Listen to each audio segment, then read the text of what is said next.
কারণ আল্লাহ রাসূল এমন কোনো ওয়াজ করতেন না, আমাদের মতো বক্তাদের মতো তিনি ওয়াজ করতেন না, এমন কোনো কাজ তিনি করতেন না যে কাজটা তিনি নিজে করতেন না। আপনারা ঘটনা তো জানা আছে, ওই যে গরিব মানুষ ছেলেটা বেশি মিষ্টি খায়, এই ঘটনা শুনেননি আপনারা? বেশি মিষ্টি খায় তো নিয়ে আসছে বিশ্ব নবীর কাছে, ইয়া রাসূলুল্লাহ, আমি তো গরিব মানুষ, মাটা নিয়ে আসছে সন্তানকে, আমার বাচ্চাটা খালি মিষ্টি চায়, ইয়া রাসূলুল্লাহ, আমি এত মিষ্টি কোথায় পাবো, আমি গরিব মানুষ, আপনি যদি একটু বলে দেন আপনার কথা রাখবে। আল্লাহর পয়গম্বর ওই মহিলাটাকে বলল, মারিফ, আজকে তোমার সন্তানকে তুমি নিয়ে যাও, তুমি আগামী সপ্তাহে সন্তানটাকে নিয়ে আসো। সেদিন চলে গেছে, যাওয়ার পরে পরের সপ্তাহে যখন নিয়ে আসছে, এবারে ওই সন্তানটার মাথায় হাত দিয়ে আদর করে বলছে, বাবা দেখো, তোমার মা গরিব মানুষ, মিষ্টির তো অনেক দাম, তুমি এরকম সব সময় মিষ্টি খাওয়ার কথা বলো, তোমার মা কোত্থেকে এত মিষ্টি তোমাকে কিনে দিবে, বাবা তুমি আর মিষ্টি খেও না, এই কথা বলছে। ছেলে বলছে, ঠিক আছে হুজুর, আমি আর মিষ্টি খাবো না এত।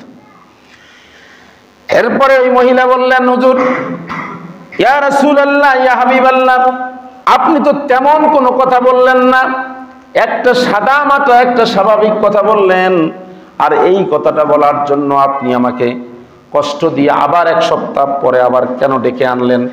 এই কথাটা তো আপনি গত সপ্তাহেই, এটা তো তেমন কঠিন কথা না, আপনি তো স্বাভাবিকভাবে বললেন যে বাবা তুমি মিষ্টি খাইও না, তো এই কথাটা তো গত সপ্তাহে বললেই হতো, তাহলে আমাকে কেন আপনি কষ্ট দিয়ে আপনি এক সপ্তাহ পরে আমাকে ডাকলেন?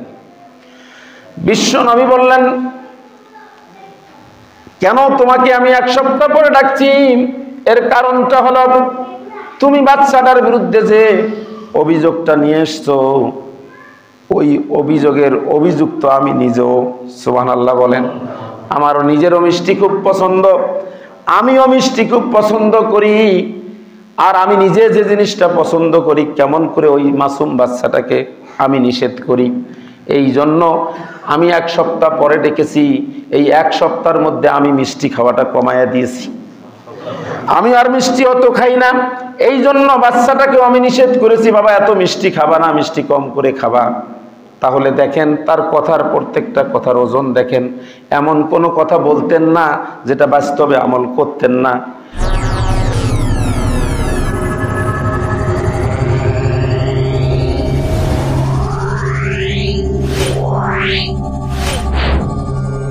Yeah.